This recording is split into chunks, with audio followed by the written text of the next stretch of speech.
The Iliad of Homer. Book 2. Jove sends a lying dream to Agamemnon, who thereon calls the chiefs in assembly, and proposes to sound the mind of his army. In the end they march to fight. Catalogue of the Achaean and Trojan forces. Now the other gods and the armed warriors on the plain slept soundly, but Jove was wakeful, for he was thinking how to do honor to Achilles, and destroyed much people at the ships of the Achaeans. In the end he deemed it would be best to send a lying dream to King Agamemnon, so he called one to him and said to it, "Lying dream, go to the ships of the Achaeans, into the tent of Agamemnon, and say to him word for word as I now bid you. Tell him to get the Achaeans instantly under arms, for he shall take Troy. There are no longer divided counsels among the gods, Juno has brought them to her own mind, and woe betides the Trojans." The dream went when it had heard its message, and soon reached the ships of the Achaeans. It sought Agamemnon son of Atreus and found him in his tent, wrapped in a profound slumber.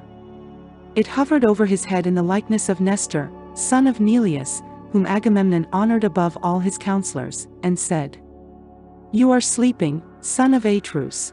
One who has the welfare of his host and so much other care upon his shoulders should dock his sleep. Hear me at once, for I come as a messenger from Jove, who, though he be not near, yet takes thought for you and pities you. He bids you get the Achaeans instantly under arms, for you shall take Troy. There are no longer divided counsels among the gods, Juno has brought them over to her own mind, and woe betides the Trojans at the hands of Jove. Remember this, and when you wake see that it does not escape you." The dream then left him, and he thought of things that were surely not to be accomplished. He thought that on that same day he was to take the city of Priam, but he little knew what was in the mind of Jove, who had many another hard-fought fight in store alike for Danaans and Trojans.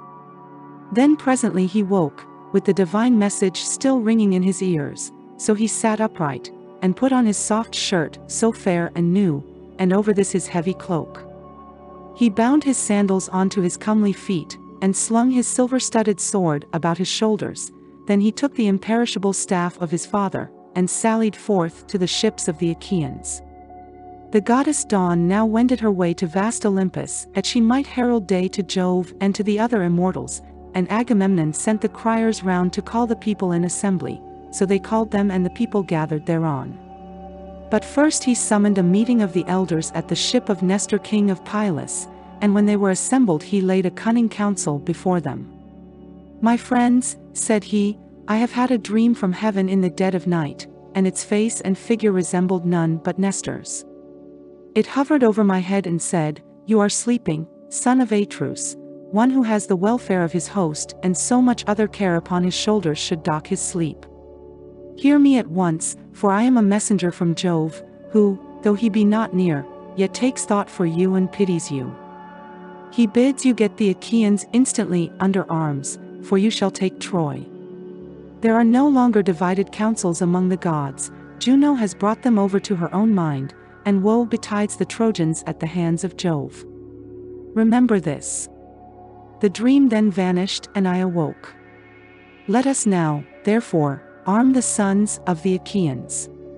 But it will be well that I should first sound them, and to this end I will tell them to fly with their ships, but do you others go about among the host and prevent their doing so." He then sat down, and Nestor the prince of Pylos with all sincerity and goodwill addressed them thus, "My friends," said he, "princes and counselors of the Argives, if any other man of the Achaeans had told us of this dream we should have declared it false, and would have had nothing to do with it. But he who has seen it is the foremost man among us, we must therefore set about getting the people under arms." With this he led the way from the assembly, and the other sceptred kings rose with him in obedience to the word of Agamemnon, but the people pressed forward to hear. They swarmed like bees that sally from some hollow cave and flit in countless throng among the spring flowers, bunched in knots and clusters. Even so did the mighty multitude pour from ships and tents to the assembly, and range themselves upon the wide-watered shore, while among them ran wildfire Rumor, messenger of Jove, urging them ever to the fore. Thus they gathered in a pell-mell of mad confusion, and the earth groaned under the tramp of men as the people sought their places. 9 heralds went crying about among them to stay their tumult and bid them listen to the kings, till at last they were got into their several places and ceased their clamor. Then King Agamemnon rose, holding his scepter. This was the work of Vulcan, who gave it to Jove the son of Saturn. Jove gave it to Mercury, slayer of Argus, guide and guardian. King Mercury gave it to Pelops, the mighty charioteer, and Pelops to Atreus, shepherd of his people. Atreus, when he died, left it to Thyestes, rich in flocks, and Thyestes in his turn left it to be borne by Agamemnon, that he might be lord of all Argos and of the isles leaning. Then, on his scepter, he addressed the Argives. My friends, he said, heroes, servants of Mars, the hand of heaven has been laid heavily upon me. Cruel Jove gave me his solemn promise that I should sack the city of Priam before returning, but he has played me false, and is now bidding me go ingloriously back to Argos with the loss of much people. Such is the will of Jove, who has laid many a proud city in the dust, as he will yet lay others, for his power is above all. It will be a sorry tale hereafter that an Achaean host, at once so great and valiant, battled in vain against men fewer in number than themselves, but as yet the end is not in sight. Think that the Achaeans and Trojans have sworn to a solemn covenant, and that they have each been numbered, the Trojans by the roll of their householders, and we by companies of 10. Think further that each of our companies desired to have a Trojan householder to pour out their wine. We are so greatly more in number that full many a company would have to go without its cupbearer. But they have in the town allies from other places, and it is these that hinder me from being able to sack the rich city of Iliad. 9 of Jove's years are gone, the timbers of our ships have rotted, their tackling is sound no longer. Our wives and little ones at home look anxiously for our coming, but the work that we came hither to do has not been done. Now, therefore, let us all do as I say, let us sail back to our own land, for we shall not take Troy. With these words he moved the hearts of the multitude, so many of them as knew not the cunning counsel of Agamemnon. They surged to and fro like the waves of the Achaean sea, when the east and south winds break from heaven's clouds to lash them, or as when the west wind sweeps over a field of corn and the ears bow beneath the blast, even so were they swayed as they flew with loud cries towards the ships, and the dust from under their feet rose heavenward. They cheered each other on to draw the ships into the sea, they cleared the channels in front of them, they began taking away the stays from underneath them, and the welkin rang with their glad cries, so eager were they to return. Then surely the Argives would have returned after a fashion that was not fated. But Juno said to Minerva, Alas, daughter of aegis-bearing Jove, unweariable, shall the Argives fly home to their own land over the broad sea, and leave Priam and the Trojans the glory of still keeping Helen, for whose sake so many of the Achaeans have died at Troy, far from their homes? Go about at once among the host, and speak fairly to them, man by man, that they draw not their ships into the sea. Minerva was not slack to do her bidding. Down she darted from the topmost summits of Olympus, and in a moment she was at the ships of the Achaeans. There she found Ulysses, peer of Jove in council, standing alone. He had not as yet laid a hand upon his ship, for he was grieved and sorry, so she went close up to him and said, Ulysses, noble son of Laertes, are you going to fling yourselves into your ships and be off home to your own land in this way? Will you leave Priam and the Trojans the glory of still keeping Helen, for whose sake so many of the Achaeans have died at Troy, far from their homes? Go about at once among the host, and speak fairly to them, man by man, that they draw not their ships into the sea. Ulysses knew the voice as that of the goddess, he flung his cloak from him and set off to run. His servant Eurybates, a man of Ithaca, who waited on him, took charge of the cloak, whereon Ulysses went straight up to Agamemnon and received from him his ancestral, imperishable staff. With this he went about among the ships of the Achaeans. Whenever he met a king or chieftain, he stood by him and spoke him fairly. Sir, said he, this flight is cowardly and unworthy. Stand to your post, and bid your people also keep their places. You do not yet know the full mind of Agamemnon, he was sounding us, and ere long will visit the Achaeans with his displeasure. We were not all of us at the council to hear what he then said. See to it lest he be angry, and do us a mischief, for the pride of kings is great, and the hand of Jove is with them. But when he came across any common man who was making a noise, he struck him with his staff and rebuked him, saying, Sirrah, hold your peace, and listen to better men than yourself. You are a coward and no soldier, you are nobody either in fight or council, we cannot all be kings, it is not well that there should be many masters, one man must be supreme, one king to whom the son of scheming Saturn has given the scepter of sovereignty over you all.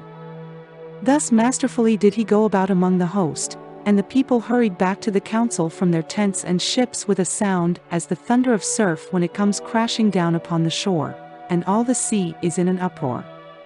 The rest now took their seats and kept to their own several places, but Thersites still went on wagging his unbridled tongue, a man of many words, and those unseemly, a monger of sedition, a railer against all who were in authority, who cared not what he said, so that he might set the Achaeans in a laugh. He was the ugliest man of all those that came before Troy, bandy-legged, lame of one foot, with his 2 shoulders rounded and hunched over his chest. His head ran up to a point, but there was little hair on the top of it. Achilles and Ulysses hated him worst of all, for it was with them that he was most wont to wrangle. Now, however, with a shrill squeaky voice he began heaping his abuse on Agamemnon. The Achaeans were angry and disgusted, yet none the less he kept on brawling and bawling at the son of Atreus. Agamemnon, he cried, what ails you now, and what more do you want? Your tents are filled with bronze and with fair women, for whenever we take a town we give you the pick of them. Would you have yet more gold, which some Trojan is to give you as a ransom for his son, when I or another Achaean has taken him prisoner? Or is it some young girl, to hide and lie with? It is not well that you, the ruler of the Achaeans, should bring them into such misery. Weakling cowards, women rather than men, let us sail home, and leave this fellow here at Troy to stew in his own meeds of honor, and discover whether we were of any service to him or no. Achilles is a much better man than he is, and see how he has treated him, robbing him of his prize and keeping it himself. Achilles takes it meekly and shows no fight. If he did, son of Atreus, you would never again insult him. Thus railed Thersites, but Ulysses at once went up to him and rebuked him sternly. Check your glib tongue, Thersites, said he, and babble not a word further. Chide not with princes when you have none to back you. There is no viler creature come before Troy with the sons of Atreus.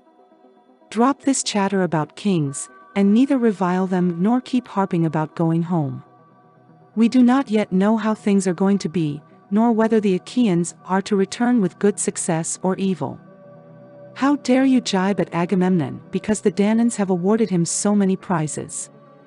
I tell you, therefore, and it shall surely be, that if I again catch you talking such nonsense, I will either forfeit my own head and be no more called father of Telemachus, or I will take you, strip you stark naked, and whip you out of the assembly till you go blubbering back to the ships.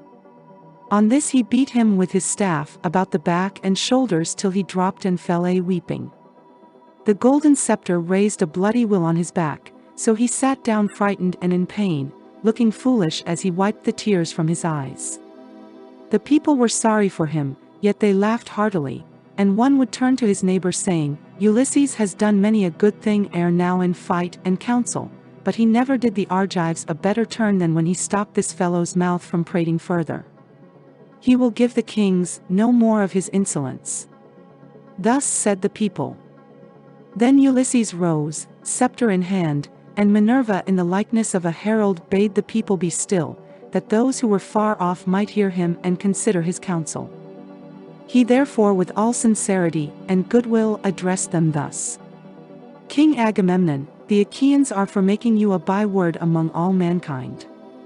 They forget the promise they made you when they set out from Argos, that you should not return till you had sacked the town of Troy, and, like children or widowed women, they murmur and would set off homeward. True it is that they have had toil enough to be disheartened. A man chafes at having to stay away from his wife even for a single month, when he is on shipboard, at the mercy of wind and sea, but it is now 9 long years that we have been kept here. I cannot, therefore, blame the Achaeans if they turn restive. Still we shall be shamed if we go home empty after so long a stay. Therefore, my friends, be patient yet a little longer that we may learn whether the prophesyings of Calchas were false or true. All who have not since perished must remember as though it were yesterday, or the day before, how the ships of the Achaeans were detained in Aulis when we were on our way hither to make war on Priam and the Trojans. We were ranged round about a fountain offering hecatombs to the gods upon their holy altars, and there was a fine plane tree from beneath which there welled a stream of pure water. Then we saw a prodigy, for Jove sent a fearful serpent out of the ground, with blood-red stains upon its back, and it darted from under the altar on to the plane tree. Now there was a brood of young sparrows, quite small, upon the topmost bough, peeping out from under the leaves, 8 in all, and their mother that hatched them made 9. The serpent ate the poor cheeping things, while the old bird flew about lamenting her little ones, but the serpent threw his coils about her and caught her by the wing as she was screaming. Then, when he had eaten both the sparrow and her young, the god who had sent him made him become a sign, for the son of scheming Saturn turned him into stone, and we stood there wondering at that which had come to pass. Seeing, then, that such a fearful portent had broken in upon our hecatombs, Calchas forthwith declared to us the oracles of heaven. "Why, Achaeans," said he, "are you thus speechless? Jove has sent us this sign, long in coming, and long ere it be fulfilled, though its fame shall last forever. As the serpent ate the 8 fledglings and the sparrow that hatched them, which makes 9, so shall we fight 9 years at Troy, but in the 10th shall take the town." This was what he said, and now it is all coming true. Stay here, therefore, all of you, till we take the city of Priam. On this the Argives raised a shout, till the ships rang again with the uproar. Nestor, knight of Gerene, then addressed them. "Shame on you," he cried, "to stay talking here like children, when you should fight like men. Where are our covenants now, and where the oaths that we have taken? Shall our counsels be flung into the fire, with our drink offerings, and the right hands of fellowship wherein we have put our trust? We waste our time in words, and for all our talking here shall be no further forward. Stand, therefore, son of Atreus, by your own steadfast purpose, lead the Argives on to battle, and leave this handful of men to rot, who scheme, and scheme in vain, to get back to Argos ere they have learned whether Jove be true or a liar. For the mighty son of Saturn surely promised that we should succeed, when we Argives set sail to bring death and destruction upon the Trojans. He showed us favorable signs by flashing his lightning on our right hands, therefore let none make haste to go till he has first lain with the wife of some Trojan, and avenge the toil and sorrow that he has suffered for the sake of Helen. Nevertheless, if any man is in such haste to be at home again, let him lay his hand to his ship that he may meet his doom in the sight of all. But, O king, consider and give ear to my counsel, for the word that I say may not be neglected lightly. Divide your men, Agamemnon, into their several tribes and clans, that clans and tribes may stand by and help one another. If you do this, and if the Achaeans obey you, you will find out who, both chiefs and peoples, are brave, and who are cowards, for they will vie against the other. Thus you shall also learn whether it is through the counsel of heaven or the cowardice of man that you shall fail to take the town. And Agamemnon answered, Nestor, you have again outdone the sons of the Achaeans in counsel. Would, by Father Jove, Minerva, and Apollo, that I had among them 10 more such counselors, for the city of King Priam would then soon fall beneath our hands, and we should sack it. But the son of Saturn afflicts me with bootless wranglings and strife. Achilles and I are quarreling about this girl, in which matter I was the first to offend. If we can be of one mind again, the Trojans will not stave off destruction for a day. Now, therefore, get your morning meal, that our hosts join in fight. Whet well your spears, see well to the ordering of your shields, give good feeds to your horses, and look your chariots carefully over, that we may do battle the livelong day, for we shall have no rest, not for a moment, till night falls to part us. The bands that bear your shields shall be wet with the sweat upon your shoulders, your hands shall weary upon your spears, your horses shall steam in front of your chariots, and if I see any man shirking the fight, or trying to keep out of it at the ships, there shall be no help for him, but he shall be a prey to dogs and vultures. Thus he spoke, and the Achaeans roared applause. As when the waves run high before the blast of the south wind and break on some lofty headland, dashing against it and buffeting it without ceasing, as the storms from every quarter drive them, even so did the Achaeans rise and hurry in all directions to their ships. There they lighted their fires at their tents and got dinner, offering sacrifice every man to one or other of the gods, and praying each one of them that he might live to come out of the fight.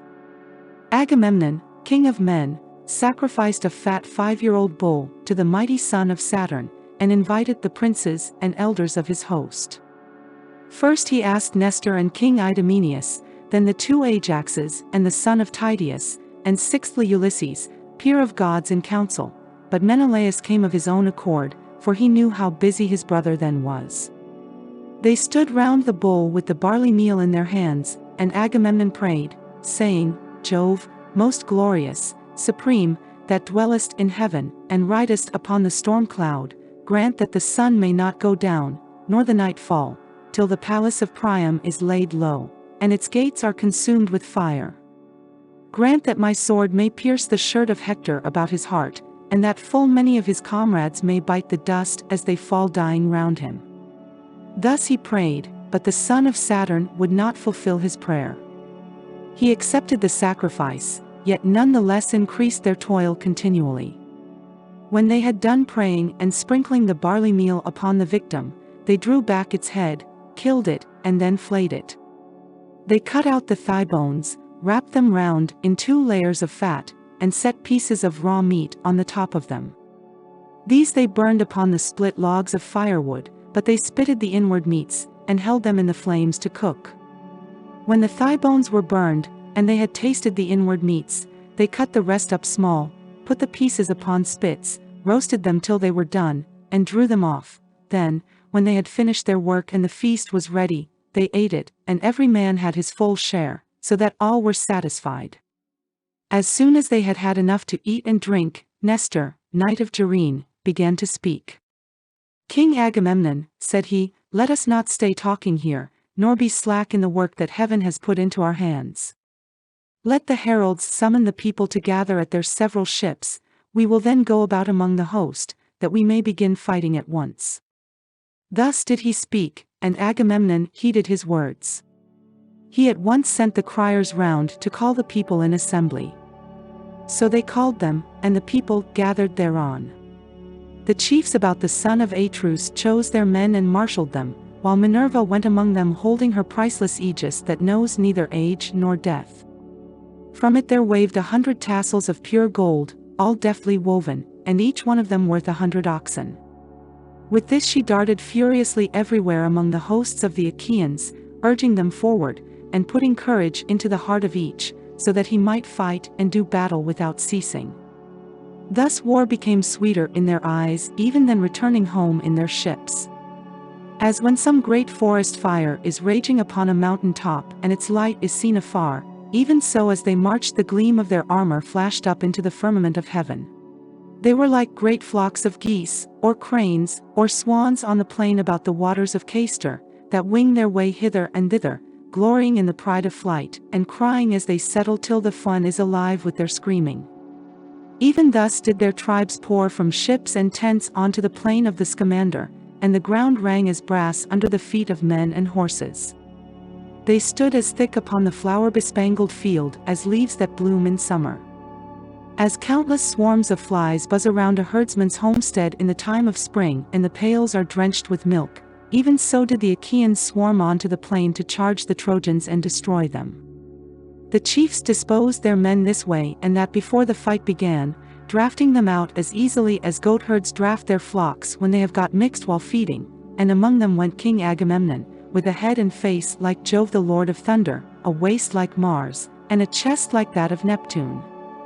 As some great bull that lords it over the herds upon the plain, even so did Jove make the son of Atreus stand peerless among the multitude of heroes. And now, O Muses, dwellers in the mansions of Olympus, tell me, for you are goddesses and are in all places so that you see all things, while we know nothing but by report, who were the chiefs and princes of the Danaans. As for the common soldiers, they were so that I could not name every single one of them though I had 10 tongues, and though my voice failed not and my heart were of bronze within me, unless you, O Olympian Muses, daughters of aegis-bearing Jove, were to recount them to me. Nevertheless, I will tell the captains of the ships and all the fleet together. Peneleos, Letus, Arcesilas, Prothoener, and Clonius were captains of the Boeotians. These were they that dwelt in Hyria and rocky Aulis, and who held Scenus, Scolis, and the highlands of Eteanus, with Thespia, Graea, and the fair city of Mycalessus. They also held Harma, Elysium, and Erythrae, and they had Elion, Hyle, and Petion, Ocalia, and the strong fortress of Medion, Copi, Eutresis, and Thisbe the haunt of doves, Coronia, and the pastures of Haliartus, Plataea and Glycas, the fortress of Thebes the Less, holy Onchestus with its famous grove of Neptune, Arne rich in vineyards, Medea, sacred Nisa, and Anthedon upon the sea. From these there came 50 ships, and in each there were 120 young men of the Boeotians. Ascalaphus and Ialmenus, sons of Mars, led the people that dwelt in Aspaldon and Orchomenus the realm of Minyas. Astioche a noble maiden bore them in the house of Actor son of Asius, for she had gone with Mars secretly into an upper chamber, and he had lain with her. With these there came 30 ships. The Phocians were led by Schedius and Epistrophus, sons of mighty Iphitus the son of Nobilus. These were they that held Cyparissus, rocky Pytho, holy Crisa, Daulis, and Panopeus, they also that dwelt in Anamoria and Hyampolis, and about the waters of the river Cephissus, and Lilaea by the springs of the Cephissus, with their chieftains came 40 ships, and they marshaled the forces of the Phocians, which were stationed next to the Boeotians, on their left. Ajax, the fleet son of Oileus, commanded the Locrians. He was not so great, nor nearly so great, as Ajax the son of Telamon. He was a little man, and his breastplate was made of linen, but in use of the spear he excelled all the Hellenes and the Achaeans. These dwelt in Sinus, Opus, Caliaris, Bessa, Scarphi, fair Auge, Tarphi, and Thronium about the river Boagrius. With him there came 40 ships of the Locrians who dwell beyond Euboea. The fierce Abantes held Euboea with its cities, Chalcis, Eretria, Histia rich in vines, Cerinthus upon the sea, and the rock-perched town of Dium. With them were also the men of Charistus and Styra. Eliphener of the race of Mars was in command of these. He was son of Chalcodon, and chief over all the Abantes. With him they came, fleet of foot and wearing their hair long behind, brave warriors, who would ever strive to tear open the corslets of their foes with their long ashen spears. Of these there came 50 ships. And they that held the strong city of Athens, the people of great Erechtheus, who was born of the soil itself, but Jove's daughter, Minerva, fostered him, and established him at Athens in her own rich sanctuary. There, year by year, the Athenian youths worship him with sacrifices of bulls and rams. These were commanded by Menestheus, son of Petios.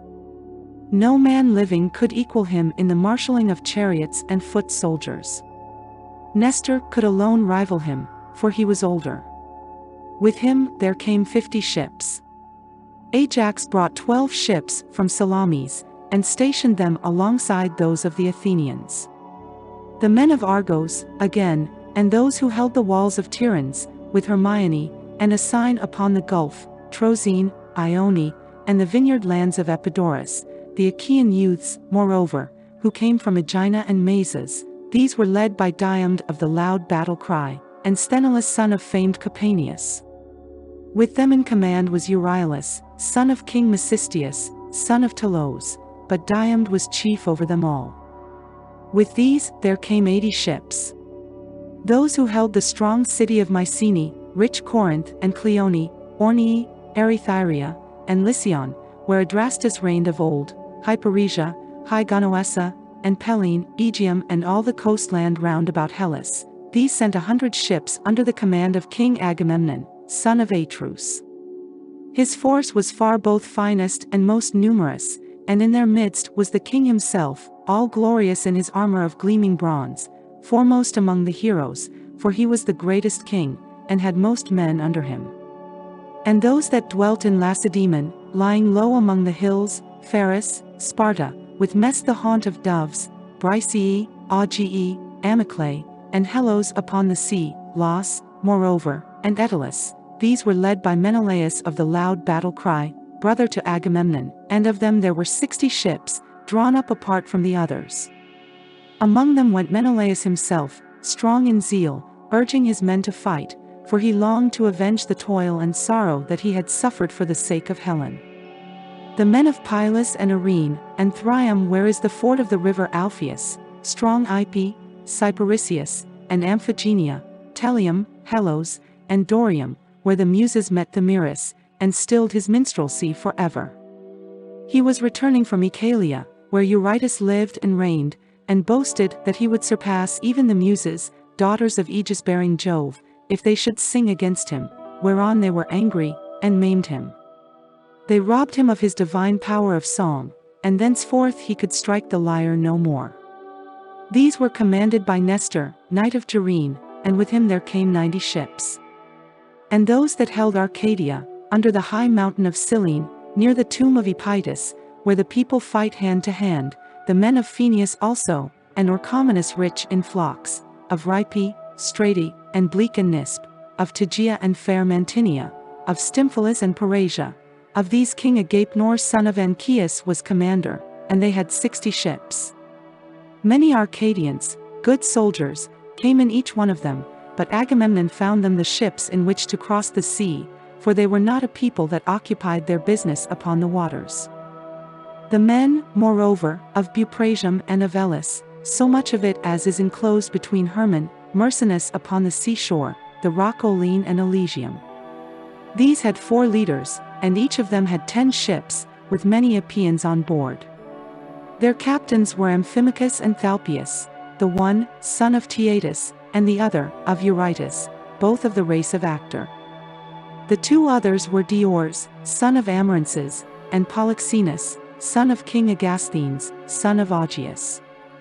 And those of Dulichium with the sacred Achaean islands, who dwelt beyond the sea off Elis, these were led by Meges, peer of Mars, and the son of valiant Phyleus, dear to Jove, who quarreled with his father, and went to settle in Dulichium. With him there came 40 ships. Ulysses led the brave Cephallenians, who held Ithaca, Neritum with its forests, Corcylia, rugged Aegyptus, Samos and Zacynthus, with the mainland also that was over against the islands. These were led by Ulysses, peer of Jove in council, and with him there came 12 ships. Thoas, son of Andremon, commanded the Aetolians, who dwelt in Pleuron, Olenus, Pylene, Chalcis by the sea, and rocky Calydon, for the great king Aeneas had now no sons living, and was himself dead, as was also golden-haired Meleager, who had been set over the Aetolians to be their king. And with Thoas there came 40 ships. The famous spearsman Idomeneus led the Cretans, who held Knossos, and the well-walled city of Gordes, Lyctus also, Miletus and Lycastus that lies upon the chalk, the populous towns of Festus and Rhydium, with the other peoples that dwelt in the 100 cities of Crete. All these were led by Idomeneus, and by Marians, peer of murderous Mars. And with these there came 80 ships. Tlepolemus, son of Hercules, a man both brave and large of stature, brought 9 ships of lordly warriors from Rhodes. These dwelt in Rhodes, which is divided among the 3 cities of Lindus, Ielysus, and Camyrus, that lies upon the chalk. These were commanded by Tlepolemus, son of Hercules, by Astyochia, whom he had carried off from Ephra, on the river Selleis, after sacking many cities of valiant warriors. When Tlepolemus grew up, he killed his father's uncle Lysimnius, who had been a famous warrior in his time, but was then grown old. On this he built himself a fleet, gathered a great following, and fled beyond the sea, for he was menaced by the other sons and grandsons of Hercules. After a voyage, during which he suffered great hardship, he came to Rhodes, were the people divided into 3 communities, according to their tribes, and were dearly loved by Jove, the Lord of gods and men, wherefore the son of Saturn showered down great riches upon them. And Nereus brought 3 ships from Syme, Nereus, who was the handsomest man that came up under Ilias of all the Danaans after the son of Peleus, but he was a man of no substance, and had but a small following. And those that held Nisyrus, Crapathus, and Casus, with Cos, the city of Eurypylus, and the Calydnian islands, these were commanded by Pheidippus and Antiphus, 2 sons of King Thessalus the son of Hercules. And with them there came 30 ships. Those again who held Pelasgic Argos, Alos, Alope, and Trachis, and those of Phthia and Hellas the land of fair women, who were called Myrmidons, Hellenes, and Achaeans, these had 50 ships, over which Achilles was in command. But they now took no part in the war, inasmuch as there was no one to marshal them, for Achilles stayed by his ships, furious about the loss of the girl Briseis, whom he had taken from Lyrnessus at his own great peril, when he had sacked Lyrnessus and Thebe, and had overthrown Mainz and Epistrophus, sons of King Evenor, son of Seleucus. For her sake Achilles was still grieving, but ere long he was again to join them. And those that held Phylace and the flowery meadows of Parasus, sanctuary of Ceres, Python, the mother of sheep, Antrim upon the sea, and Telium that lies upon the grasslands. Of these brave Protesilaus had been captain while he was yet alive, but he was now lying under the earth. He had left a wife behind him in Phylace to tear her cheeks in sorrow, and his house was only half finished, for he was slain by a Dardanian warrior while leaping foremost of the Achaeans upon the soil of Troy. Still, though his people mourned their chieftain, they were not without a leader, for Podarces, of the race of Mars, marshalled them. He was son of Iphiclus, rich in sheep, who was the son of Phylacus, and he was own brother to Protesilaus, only younger, Protesilaus being at once the elder and the more valiant. So the people were not without a leader, though they mourned him whom they had lost. With him there came 40 ships. And those that held ferry by the Boebian lake, with Bebe, Glaphyrae, and the populous city of Iolcus, these with their 11 ships were led by Eumelus, son of Admetus, whom Alcestis bore to him, loveliest of the daughters of Peleus.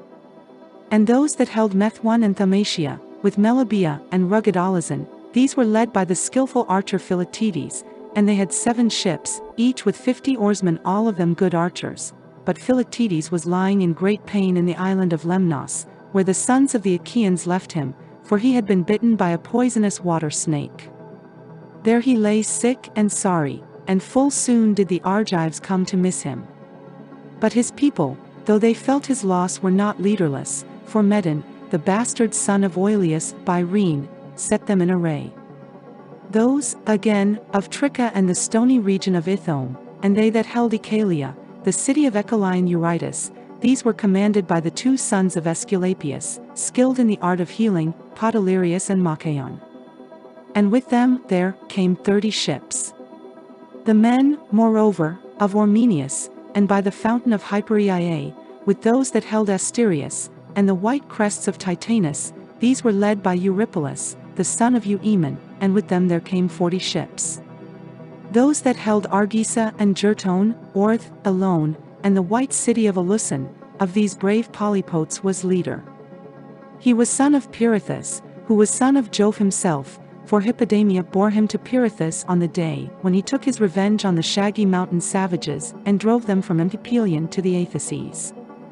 But Polypotes was not sole in command, for with him was Leontius, of the race of Mars, who was son of Coronus, the son of Caeneus.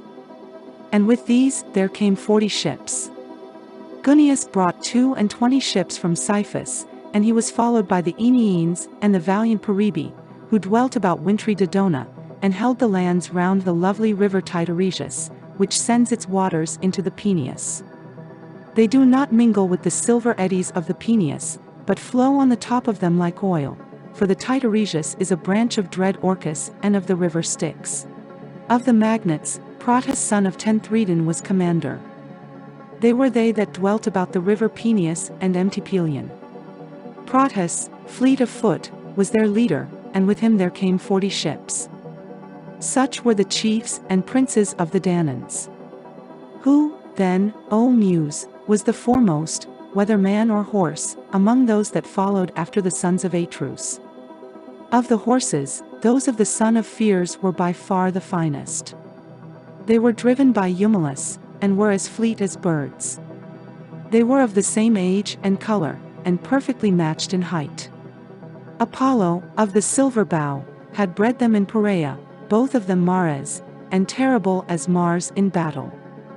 Of the men, Ajax, son of Telamon, was much the foremost so long as Achilles' anger lasted, for Achilles excelled him greatly and he had also better horses, but Achilles was now holding aloof at his ships by reason of his quarrel with Agamemnon, and his people passed their time upon the sea shore, throwing discs or aiming with spears at a mark, and in archery. Their horses stood each by his own chariot, champing lotus and wild celery. The chariots were housed under cover, but their owners, for lack of leadership, wandered hither and thither about the host and went not forth to fight.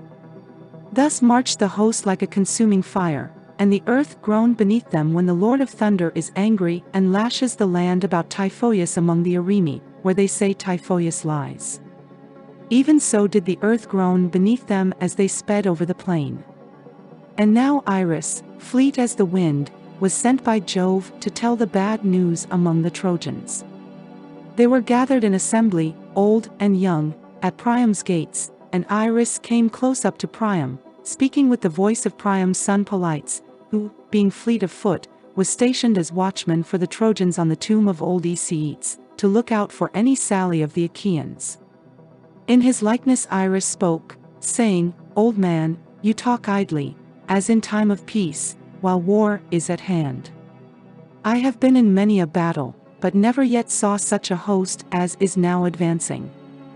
They are crossing the plain to attack the city as thick as leaves or as the sands of the sea. Hector, I charge you above all others, do as I say. There are many allies dispersed about the city of Priam from distant places and speaking diverse tongues. Therefore, let each chief give orders to his own people, setting them severally in array and leading them forth to battle." Thus she spoke, but Hector knew that it was the goddess, and at once broke up the assembly. The men flew to arms, all the gates were opened, and the people thronged through them, horse and foot, with the tramp as of a great multitude. Now there is a high mound before the city, rising by itself upon the plain. Men call it Batia, but the gods know that it is the tomb of lithe Myrine. Here the Trojans and their allies divided their forces. Priam's son, great Hector of the gleaming helmet, commanded the Trojans, and with him were arrayed by far the greater number and most valiant of those who were longing for the fray. The Dardanians were led by brave Aeneas, whom Venus bore to Anchises, when she, goddess though she was, had lain with him upon the mountain slopes of Ida. He was not alone, for with him were the two sons of Antenor, Archilochus and Achaeans, both skilled in all the arts of war. They that dwelt in Telia under the lowest spurs of Ida, men of substance, who drink the limpid waters of the Aesepus, and are of Trojan blood, these were led by Pandarus son of Lycon, whom Apollo had taught to use the bow. They that held Adrestia, and the land of Apesus, with Pityeia, and the high mountain of Turiae, these were led by Adrestus and Amphius, whose breastplate was of linen. These were the sons of Merops of Percote, who excelled in all kinds of divination. He told them not to take part in the war, but they gave him no heed, for fate lured them to destruction. They that dwelt about Percote and Praxis, with Cestus, Abydos, and Arisbe, these were led by Asius, son of Hyrtacus, a brave commander, Asius, the son of Hyrtacus, whom his powerful dark bay steeds, of the breed that comes from the river Celeis, had brought from Arisbe. Hippothous led the tribes of Pelasgian spearsmen, who dwelt in fertile Larissa, Hippothous, and Pyleus of the race of Mars, two sons of the Pelasgian Lethus, son of Titamus. Achaeans and the warrior Paris commanded the Thracians and those that came from beyond the mighty stream of the Hellespont. Euphemus, son of Troezenus, the son of Ceos, was captain of the Ciconian spearsmen. Pyraeums led the Paeonian archers from distant Amydon, by the broad waters of the river Axius, the fairest that flow upon the earth. The Paphlagonians were commanded by stout-hearted Pylimanes from Enide, where the mules run wild in herds. These were they that held Cytorus and the country round Sesamus, with the cities by the river Parthenius, Cromna, Aegialus, and lofty Erythene. Odius and Epistrophus were captains over the Halizoni from distant Alybe, where there are mines of silver. Chromis, and Ennomus the augur, led the Mysians, but his skill in augury availed not to save him from destruction, for he fell by the hand of the fleet descendant of Aeacus in the river, where he slew others also of the Trojans.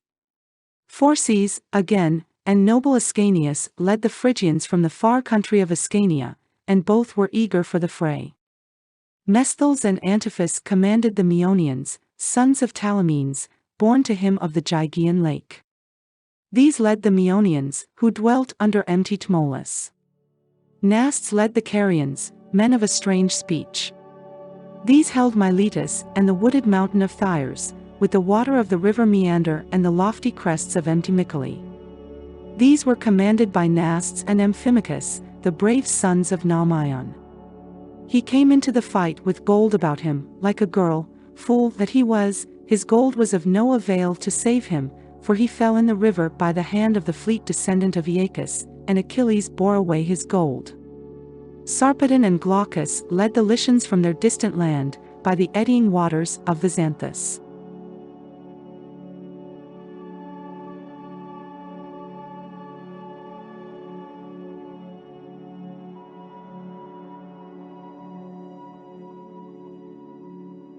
Thank you for watching.